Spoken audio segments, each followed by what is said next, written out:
The following response video, in accordance with the terms of service, falls entirely within fair use.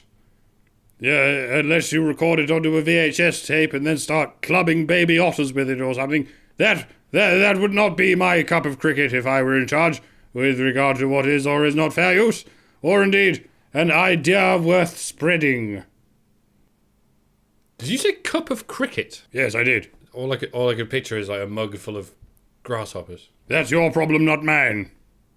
Your fetish, not mine. Well, it kind of is your problem. Audiences can get quite obstreperously distracted, especially if you use strange, discordant imagery. You get obstreperously distracted. Yeah, flaky little dunny wassel. Are you going to talk about drama? No, I don't know shit about anyone's drama. That's why people like me. If you say so. As an actor, I get scripts. Well, everyone needs Vicodin. And it's my job to stay on script, to say my lines, and bring to life a character that someone else wrote. Just for the sake of irony, Justin, where was this recorded? Over the course of my career... Recorded at Ted Women, alright.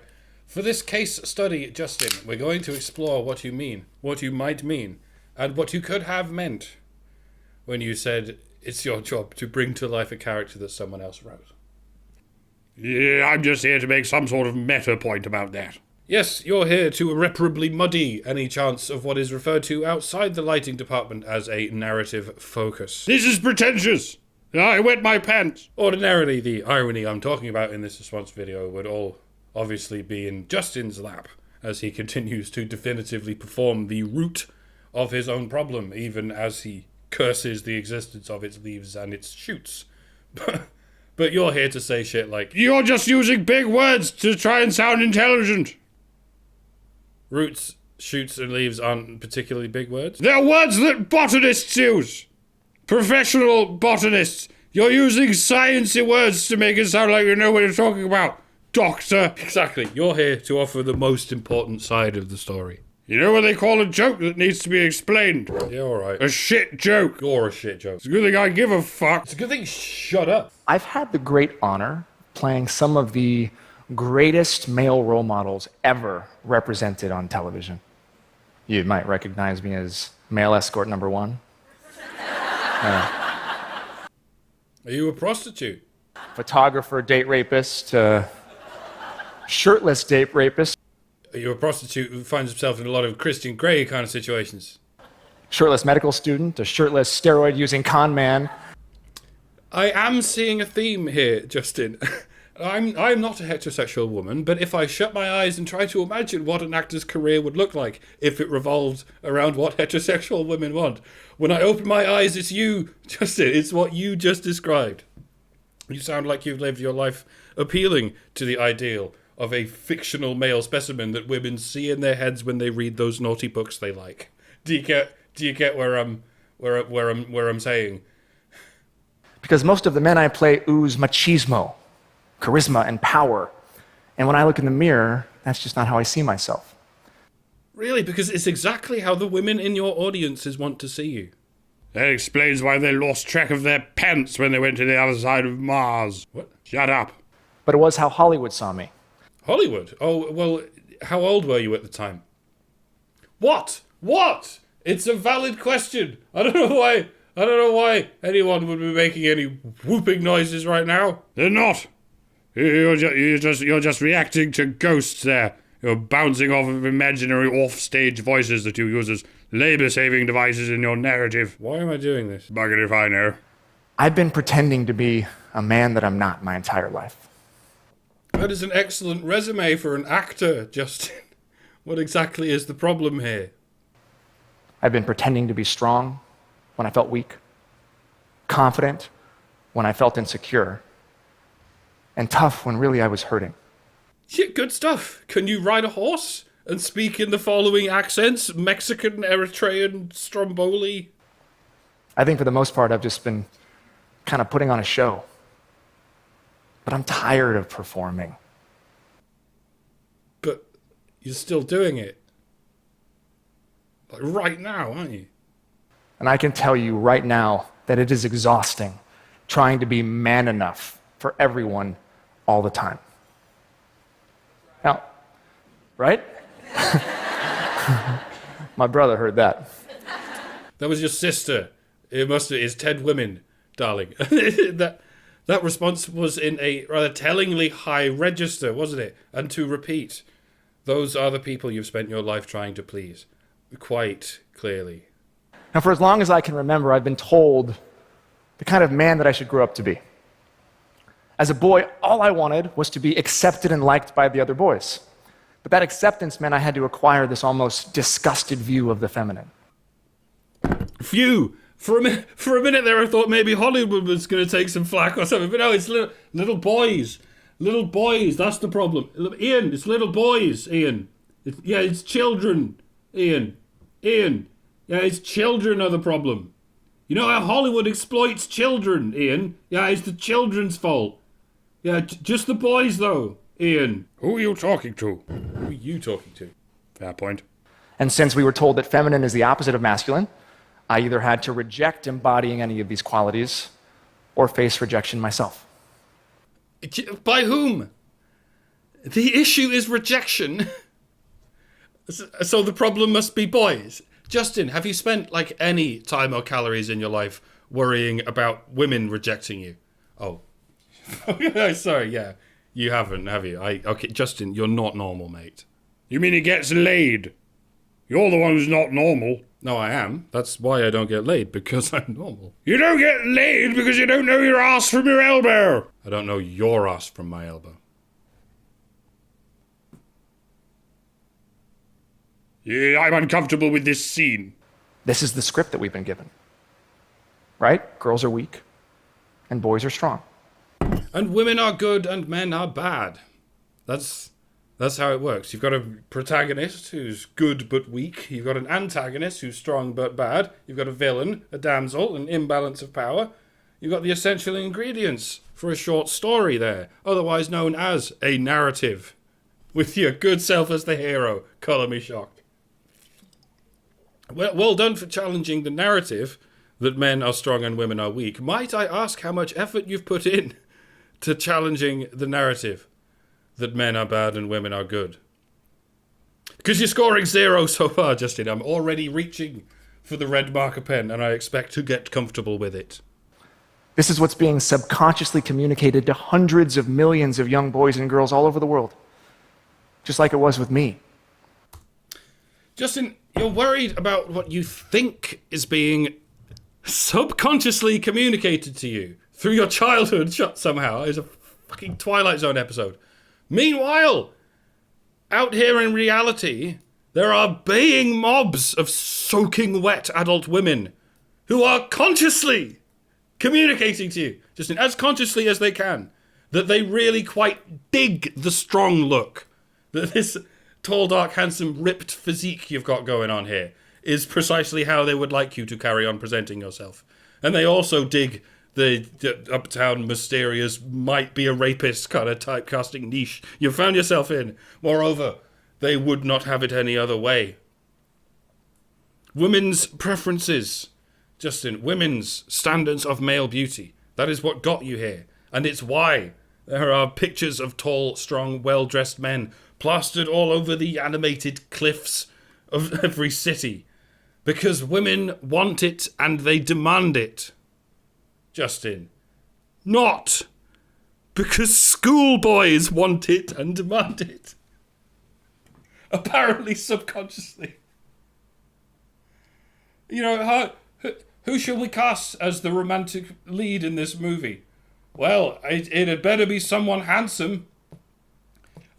Otherwise the fucking 5th grade boys will get upset.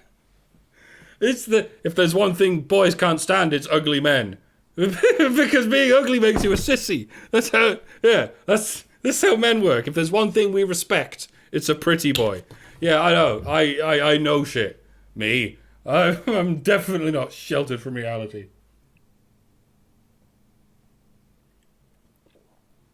Are you going to say anything? I don't think I need to. Well, fuck off then. Well, I came here today to say, as a man, that this is wrong, this is toxic, and it has to end. I disagree. I think women should be free to create a demand in the market. And I think you should be free to supply that market. Women want you want money, and so an exchange is agreed upon. I see nothing wrong with any of this. Your main customer base, Justin, is women. And as with anyone else, you are vulnerable to the ever-changing standards of your customer base. Hence, in this case, you are vulnerable to women. But that's the risk you take when you create a business. You have to throw yourself at the mercy of the market. And all you have to do here is calmly admit, Justin, to yourself and others, that you are vulnerable to women and their standards and their rejections. But you can't do that. You have this affected fucking cacodemonomania about how it's boys who create all the standards. It's boys who have the power to reject you. That's how sexual selection works. It's men and boys all the way down. Fucking draw that for me, Justin. Draw what it looks like in your head. Let's have a therapy session. I'll do it pro bono. You're an interesting case. No, you! Brilliant. Because I don't just want to be a good man. I want to be a good human. That counts. That man counts as a kind of human. Glad I could help. You can be a good man, and that will match all the sufficient criteria for being a good human.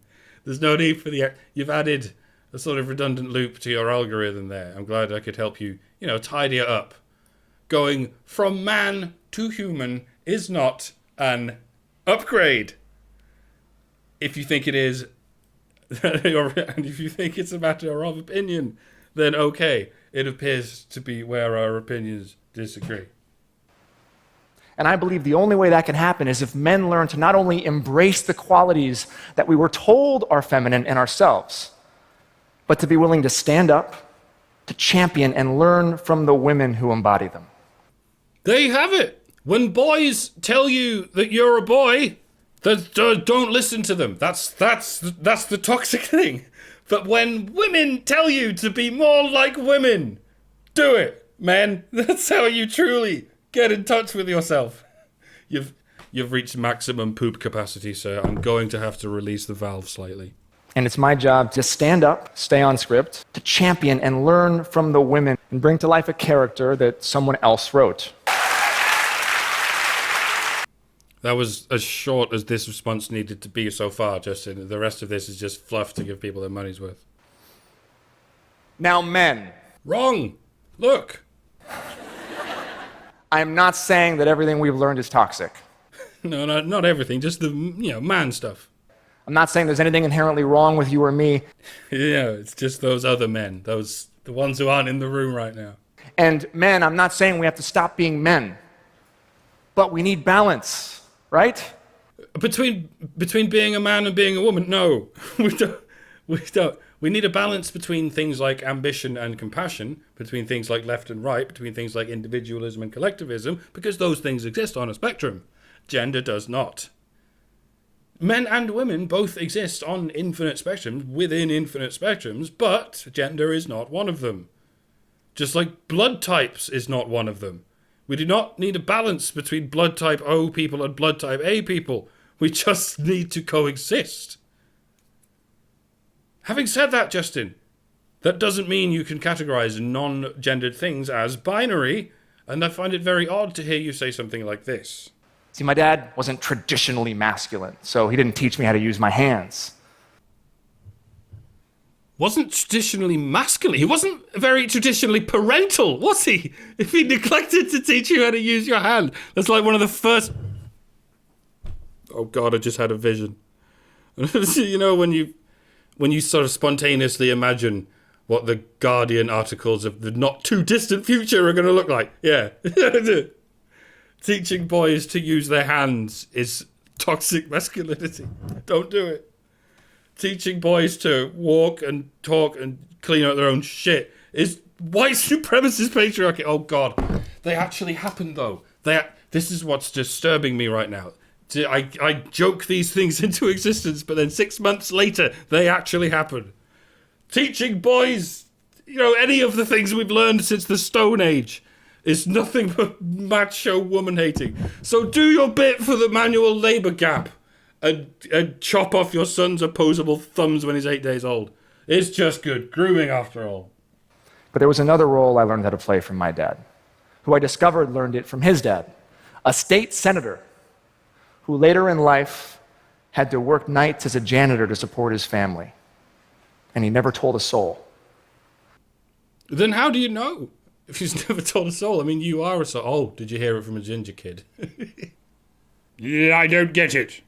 They don't have souls. It's a meme that you're not familiar with or failed to jump into on the ground floor.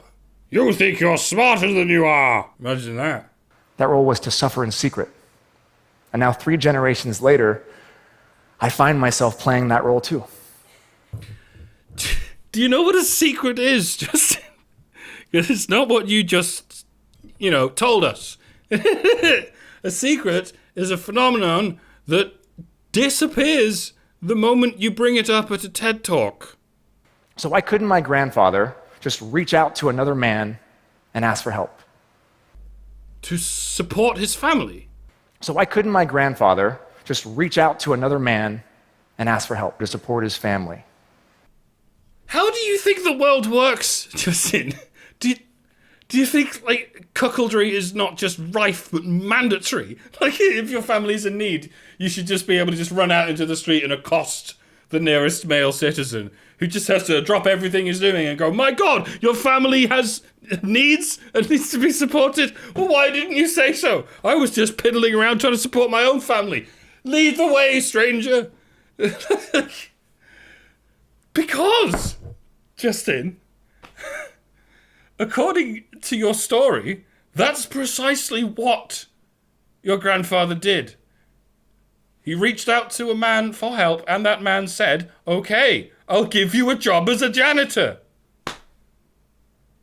I mean, he didn't give him a wage for nothing, but And evidently that was your grandfather's only course of action, Justin, because, as you said, he needed to support his family. And evidently, there were no other responsible adults in his family who might be able to help out with the support. This was either because he was a single father, or it was because the mother of his children just, gosh darn it, didn't feel like offering the necessary support. I don't know the ins and outs of each case, obviously, but I think perhaps a more pertinent question than why couldn't he reach out to another man might be, why couldn't he reach out to his wife? And if your answer is, well, women weren't allowed to work, they were victimized and oppressed, whereas men were forced to go to work, so they totally were not and never will be victimized or oppressed, because that, Dustin, would just be a very, historically and politically convoluted way of saying men are strong and women are weak. And we're avoiding that narrative now, if you recall. Why does my dad to this day still think he's got to do it all on his own? Yeah, the mind boggles, doesn't it? If that was one of those a question in one of those sort of lateral thinking puzzles, the answer would quite obviously be because the other parent won't fucking do anything. But it's not because we're just all strong, silent types. It's not. For a moment there, it looked like men might actually be strong in some way. That was a close shave. Well, fucking done. A lot of us men are really good at making friends and talking. Just not about anything real. If it's about work, or sports, or politics, or women, we have no problem sharing our opinions. Because those things are not real. Work, sport, politics, women are not real things to talk about. Women is not a real thing. Justin, there's a fucking crowd of women in front of you. yeah, and they're just going, yeah, I'm not real. What the fuck is going on, Ted? Why are you? But Justin, see, men do talk to you about their feelings. They say things like, I just met this woman and we couldn't be happier. Or, I love my wife, but she annoys me sometimes. And you just go, oh, sorry, that's women. That's on the list. They're just below politics here. It's on my list of subjects that aren't real subjects. Talk about your insecurities, please, and your fear of failure. Go. Well, I just told you, Justin, I'm feeling insecure about my wife, and I'm afraid of my marriage failing. That's women again. That's women again. Error code 616 or something. These feelings are not supported in the current format. What on earth are you talking about? It's computer jargon. Look, this is a very insular audience where almost everyone gets those kind of jokes. You think you're clever, don't you? You think you're some kind of computer genius just because you can imitate an error message and you understand what's funny about knowing the way. You would say that you don't know the way. Stop that! So you do know the way. I'm warning you. The question is, does Lawrence Fishburne know the way? I will crush you. Does Rob Schneider know the way? My face is contorted. Answer the question, please. Does Rob Schneider know the way? Not everyone understands The way, it's a spiritual thing. the way, It's a spiritual thing. the way, It's a spiritual thing. the way. I think you know the way. I feel like I'm being mocked. Well done. That's a very mature thing to admit to feeling. But I don't know who you are, mate. It's just a puppet that I occasionally influence. You make me cringe. You make me laugh. Well, that makes me laugh. Well, that makes me cringe. Balls. Good talk. But if it's about our insecurities or our struggles, our fear of failure, then it's almost like we become paralyzed. At least, I do. That's also a very mature thing to admit, Justin. Thank you for your honesty. I will take your speech as the 18-minute anecdote that it is, and it's a valid anecdote, but it does not reflect the experiences of the average male. Most of them don't have dads these days, did you know? The only adults they are capable of impressing, let alone driven to impress, are women. For the first, dozen years of their lives at least, which, as we know, is the part of a person's life in which that personality thing gets formed and set in stone. Women are almost entirely in charge of that part of the average person's life. This, to me, is an example of women being strong. And not necessarily good. Do you see how I broke both avenues of the narrative there in saying that men can be good but weak in the presence of women, and women can be strong but bad with regard to those men? It's a combination you've left unexplored, isn't it, Justin? Let's see if you explore it at any point. I get tons of love and press and positive messages daily. But it's all from a certain demographic. Women. Male escort number 1. Women. Photographer, date rapist. Women. Shirtless date rapist. Women. This is real. Shirtless medical student. Why are only women following me? Shirtless steroid-using con man. Where are the men? Talking. Just not about anything real. If it's about work, or sports, or politics, or women, just not about anything real. Women. It's a spiritual thing. The way, It's a spiritual. Please stop tagging me in gay shit. Thanks. the way, It's a spiritual thing. the way. I think you know the way. As if being gay makes you less of a man, right? No, not this season, darling. What counts as not being a man this season? I have to look it up. I don't know this stuff, but apparently this, winter to spring period, what makes you less of a man is not doing a YouTube hangout. A YouTube hangout is how a real man settles his problems in the 21st century. Justin, this is you doing wrong. See what you're doing is you're doing a thing in real life, Justin, with a live audience, and that is very different. I have to look that up as well because that means you're taking yourself too seriously. Justin, something ego. I think that means being too much of a man, doesn't it? That's the opposite extreme. I think we found the common vector here. So, not coming to YouTube means you're not a real man. You're a pussy. You're passive aggressive. You're not serious enough. You're not brave enough. While, okay, going beyond YouTube to the real world, that's too much. It's too much, real manning. You don't do that's too serious. That's too, look at me, I'm brave. I am seeing the pattern. The only way to be just the right amount of real man, the only way to hit that Goldilocks zone is to come to YouTube on demand and stay only within YouTube on demand. And when I say on demand, I mean at the purely emotional whims of someone whom I can only describe under these circumstances as YouTube Jesus. That is a strange attitude to have towards YouTube, especially for someone who uses the term YouTube as a synonym for the adjective Mickey Mouse.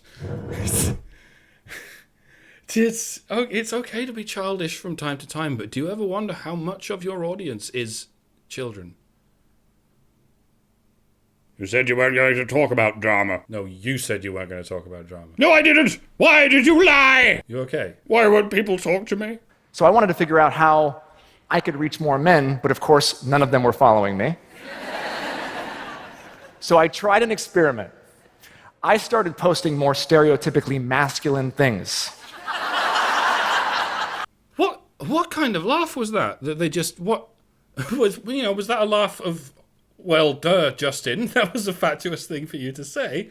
Or was it a laugh of, God, typical men always liking typically masculine things? Like, that's a fatuous thing for men to do. It's, like, remember, folks, before you tell yourself that you might have a condition that gives you trouble reading people, ask yourself if you're simply surrounded by people who are unfucking readable. Like my challenging workouts, my meal plans, my journey to heal my body after an injury. And guess what happened? Nurses started to write to you?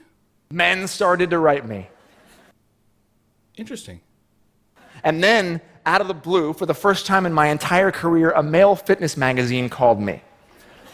And they said they wanted to honor me as one of their game changers.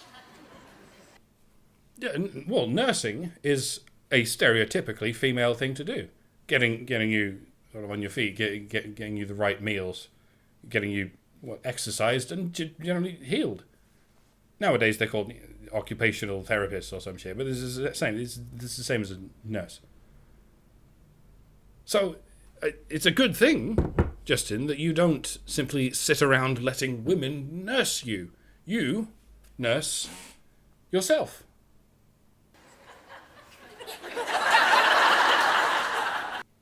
What are you having trouble with, mate? Is that really game-changing?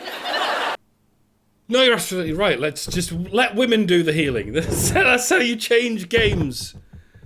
Justin, you're a fucking idiot, mate. And you're part of the problem. You just described a healing process. You've described how men like to learn about and practice this healing process with other men. And you appear to be insinuating that they are narrow-minded for doing so. Men are studying and showing a communal interest in physiology, My challenging workouts, cuisine, my meal plans, and medical technology. my journey to heal my body after an injury. And you want men to put down all that silly macho stuff and walk away from it and come sit on the carpet and listen to women telling them how out of touch they are. Justin, you are a dithering fucking lungfish. The only reason anyone took you seriously was because you are a pretty dithering fucking lungfish. Until the moment you decided, for a goof, to start posting information that's actually useful to people. Yeah, about physical health. In that precious moment, Justin, you were improving men's lives in some small way by giving them useful information. And you could have started a small business and reaped the financial rewards of exchanging that useful information. But you finished goofing off. The joke was over, and you went right back to work on improving women's lives by giving them a pretty chunk of meat to listen to. And that's fine too. There's, a market for everything. But this shit you're doing at TED, Justin, it's not helping anyone. You just described men healing themselves and helping each other to heal. And you essentially mocked them for it. You are a fucking spastic. Who are you talking to? Why do you keep asking me that? Or if I promote gender equality, then only the women show up. Where are the men? The men show up too. But the thing is, by week 6 of your lecture series, they've transitioned into women. And that's why it looks like your whole audience is women. You see, you leave people with the impression that men cannot be healers, no matter how much effort they put into being healers. And women are natural healers without even fucking doing anything, just because they're women. You believe this religiously and dogmatically, Justin, so much so that you would simply mock and deride men for indulging in the act of healing. You've created a binary system with no crossover, where women are the healers and men are the ones who need to be healed. And everyone, Justin, just about everyone with a conscience and a spine and a pulse would rather be a healer than a person who needs healing. It's kind of fucking obvious, isn't it? So men. Was that you realizing that there are fuck all men in the room where you're at right now? Well, duh. The real men are all on YouTube Hangouts. I mean the real YouTube men. YouTube. We can't do scientists, but boy oh boy are we a training ground for real men. TM. Are you brave enough to be vulnerable?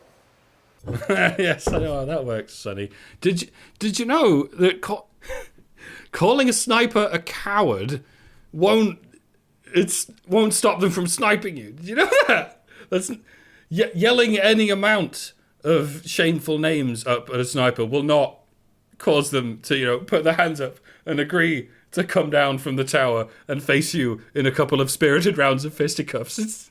I don't know what gave you the impression that would work. Click clack. Are you confident enough to listen to the women in your life? Yes, and I'm confident enough to tell them that they are full of shit as and when they are. When the only argument they have left is I'm having feelings and I'm losing control of my face. I have the confidence to say, pardon me, milady, but you are full of shit and hot air and hot shit. And I don't have the brazen foolishness to bother listening to them anymore, let alone telling myself that they are always right. When you hear stories of sexual harassment, when you hear your boys talking about grabbing ass or getting her drunk, will you actually stand up and do something so that one day we don't have to live in a world where a woman has to risk everything and come forward to say the words, me too? She might just be saying the first 2 syllables of something else, but I generally drift off after those 2. Opportunism is as opportunism does. You are quite free to chase your own fucking ambulance into whatever scorched earth you may lay. But there will always be some people who will not believe you, who will not just listen to you, and will in fact deign to tell you that you are wrong sometimes.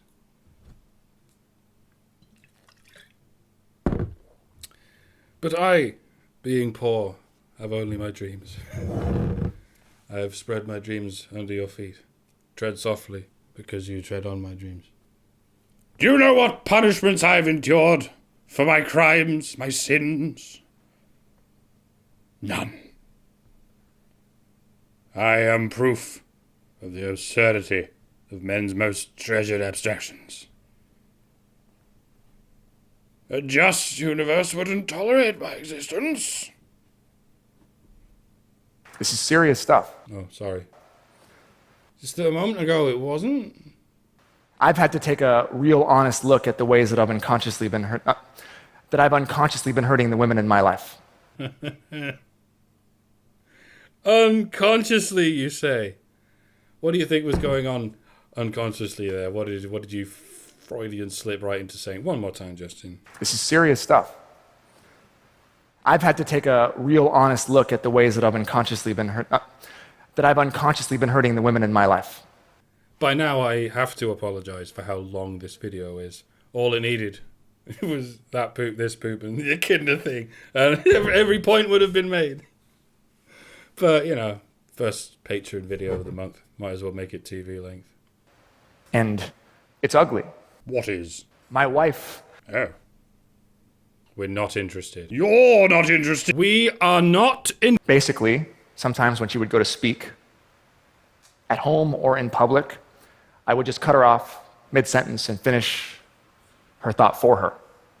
Oh, that's sweet, Justin. It's awful. No, it's sweet. Couples do it all the time. Finish each other's sentences. It's the kind of thing that's so sweet it makes people want to vomit. By all means, don't do it, but not because it's ugly or fucking patriarchal or some shit. Just because it's fucking sickly, you know? It was unconscious. So here I am doing my part, trying to be a feminist. Am I man enough to just shut the hell up and listen? I wish that didn't get an applause. Guys, this is real. Women. I think you know the way. I don't have time to get into porn and violence against women or the split of domestic duties or the gender pay gap. But I believe that as men, it's time we start to see past our privilege and recognize that we are not just part of the problem, fellas, we are the problem. The glass ceiling exists because we put it there. I think you know the way. These two wings. Women. Just not about anything real. I think you know the way. The bird will not fly. Yeah, sorry, completely ran out of fucks there. Good night, folks.